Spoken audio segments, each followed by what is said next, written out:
Hello students, as we have already discussed, vector algebra and 3D is most important chapter, most scoring chapter for your 12th board examination.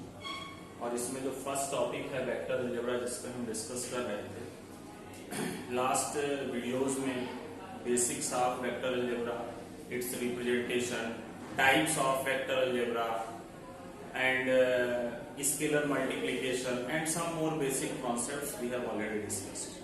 अब हम कुछ दो important topic हैं इसके basic, उसको cover करने के बाद हम एक स्मार्ट क्वेश्चन की न्यूमेरिकल प्रॉब्लम्स को लगा सकते हैं. तो उसमें जो हमारा अगला टॉपिक है जिसपे हमें डिस्कस करना है वो है component form of vector. Vector के कंपोनेंट फॉर्म को स्टडी करें इससे पहले जरा एक आध पॉइंट हमें रिव्यू कर लेना होगा. किसी भी पॉइंट के पोजीशन वेक्टर को आप 3 डायमेंशनल स्पेस में ज्योमेट्रिकली या ग्राफिकली कैसे रिप्रेजेंट करते हैं किसी पॉइंट को, ये हम लास्ट सेक्शन में डिस्कस कर चुके हैं. Suppose that it is a 3 dimensional space and its origin is O and a point P whose coordinate is x, y, z. Then vector OP या इसी को हम वेक्टर R बोलेंगे, ये पॉइंट P का पोजीशन वेक्टर होगा. तो geometrically किसी पॉइंट का पोजीशन वेक्टर कैसे रिप्रेजेंट करते हैं इसका हम लोगों ने लास्ट क्लास में डिस्कस कर लिया था. अब हमें जो डिस्कस करना है कि वेक्टर को हम कंपोनेंट फॉर्म में कैसे रिप्रेजेंट करें. वेक्टर को कंपोनेंट फॉर्म में हम रिप्रेजेंट करने की चर्चा करें इससे पहले जरा हमें यूनिट वेक्टर के कॉन्सेप्ट को ज्योमेट्रिकली समझना होगा. अगर इसका आप चाहते हैं कि हम कॉन्सेप्ट प्रॉपरली एग्जैक्टली समझें तो यूनिट वेक्टर के कॉन्सेप्ट को हमें ज्योमेट्रिकली समझना होगा. जैसे आप कार्टेशियन प्लेन में सिंपली अगर किसी भी पॉइंट का कोऑर्डिनेट रिप्रेजेंट करते हैं, देन इस तरीके से आपका ग्राफ होता है और ये जो वन पार्ट होता है इसे आप अपने कन्वेंस के अकॉर्डिंग इस वन पार्ट को कुछ भी आप मान लेते हैं, ये वन पार्ट कहलाता है या इसी को आप 1 यूनिट बोल देते हैं और ग्राफ में इसकी लेंथ 1 सेंटीमीटर होता है. सबसे स्टैंडर्ड आप 1 यूनिट समझे. ये जो 1 यूनिट होती है इस स्केल को आप कुछ भी मान लेते हो. आप जैसे कंसिडर करते हो 1 unit 5 centimetre, 1 unit 10 centimetre, 1 unit 1 kilometre.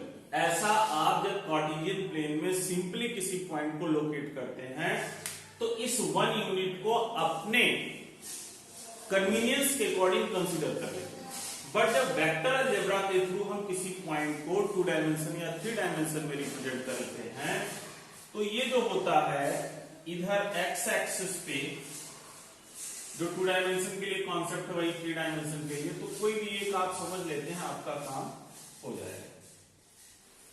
ठीक है, तो इसको आप एक्स एक्सिस पे जो पॉजिटिव डायरेक्शन में होता है ये आपका हम आई, इस एक्स एक्सिस के पॉजिटिव डायरेक्शन को आप आई, इस डायरेक्शन को आई के द्वारा रिप्रेजेंट करते हैं आई कैप.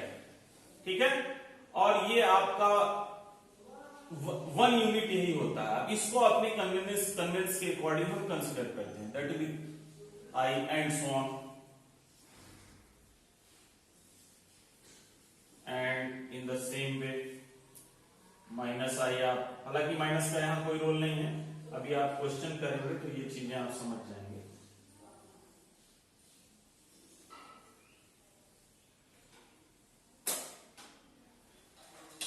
ये जे जे जे जे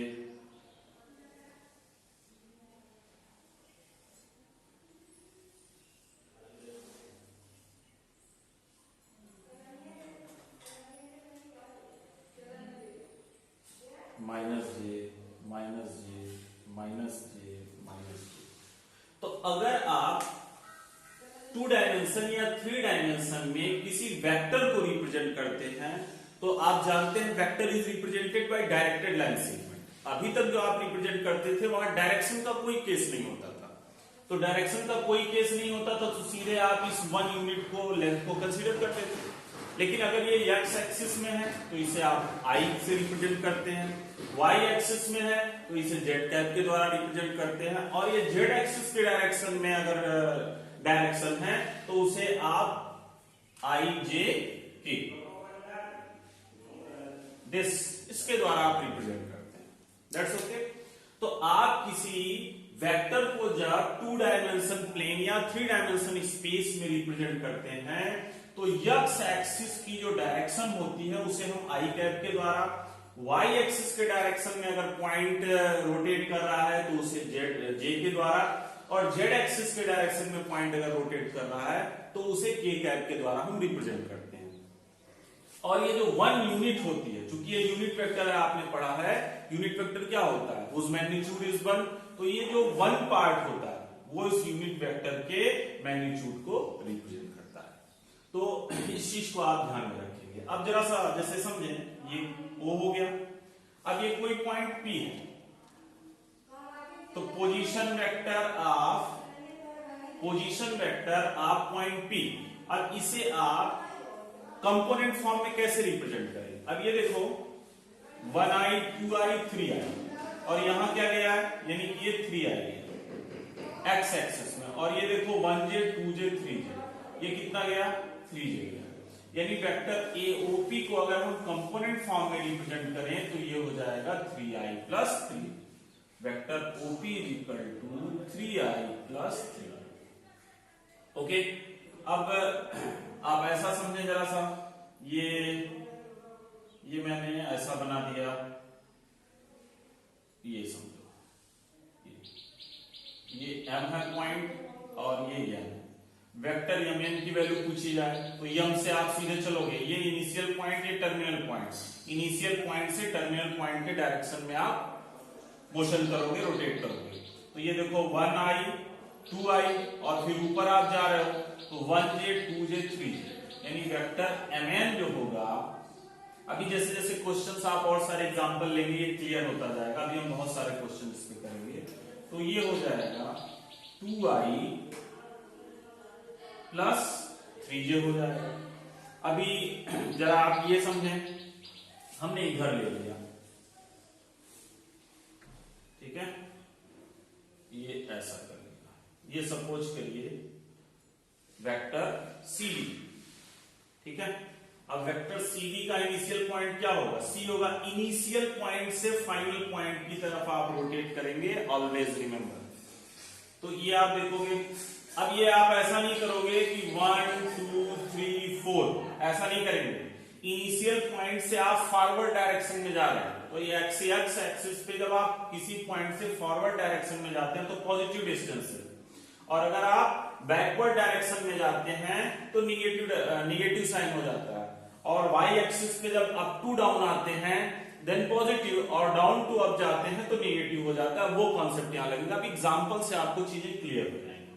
तो ये देखिए 1i 2i 3i 4i and 1j 2j 3j। अभी आप माइनस नहीं लिखोगे क्योंकि इनिशियल पॉइंट से आप फॉरवर्ड जा रहे हो, यानी जो वेक्टर CD होगा वो होगा 1 2 3 4 सॉरी 4i प्लस 3j होगा। ओके, नेक्स्ट अगर आप देखें, हम यहां से कुछ इस तरीके से लेते हैं, ये ABCD PQ हो गया, इसको आप EF, हमने EF कंसीडर किया। अब ये आप ऐसा करो, FE वेक्टर कंसीडर करो। तो आप देखो यहां से चलोगे यूं, ये इनिशियल पॉइंट, ये फाइनल पॉइंट, तो इनिशियल पॉइंट से यहां आप डाउनवर्ड डायरेक्शन में आ रहे हो 1 2, तो ये -2j हो जाएगा, और फिर इधर से आप आ रहे हो, ये भी आप बैकवर्ड डायरेक्शन में x एक्सिस पे आ रहे हो पीछे की तरफ, तो 1 2 3, ये -3i होगा। यानी अगर हम वेक्टर FE की बात करें तो ये होगा -3i, -2j -3i भी लिख सकते हो, या जनरली हमारा जो राइटिंग मैनर होता है i को हम पहले लिखते हैं और j को बाद में लिखते हैं, ठीक है। तो ये हो जाएगा -3i - 2j। तो इस तरीके से हम कार्टेशियन प्लेन में किसी वेक्टर को रिप्रेजेंट करते हैं। तो जब हम किसी पॉइंट को रिप्रेजेंट करते हैं 2 डायमेंशन प्लेन या 3 डायमेंशन स्पेस में, तो वहां पे हम मैग्नीट्यूड के साथ डायरेक्शन भी शो करते हैं, यानी इस तरह की फॉर्म होती है। अब ये कोई XYJ है, अब सपोज करो ये इसका मुझे कंपोनेंट फॉर्म में इसको लिखना है, ये वेक्टर R है, तो vector OP is equal to vector R, ये हो जाएगा XI plus YJ plus ZK। That will be the component form of a given vector. ये किसी वेक्टर का क्या हो जाएगा, कंपोनेंट फॉर्म हो जाएगा। अभी इसमें बहुत सारे एग्जांपल्स हम लोग करेंगे, क्वेश्चंस भी लगाएंगे, तो इसकी हर माइन्यूटनेस क्लियर हो जाएगी।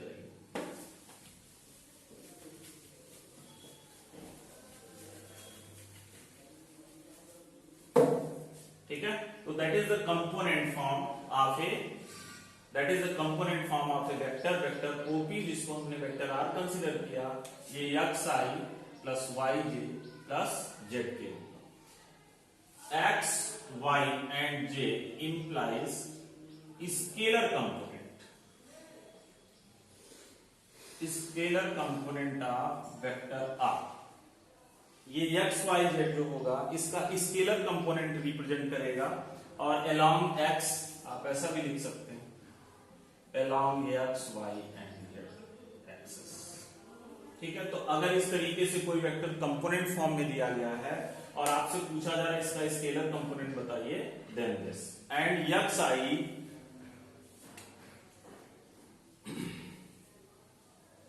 and XI, YJ and ZK represent vector component of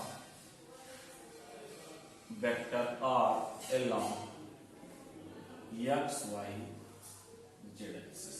I देके क्या है, I देके unit vector along X, Y,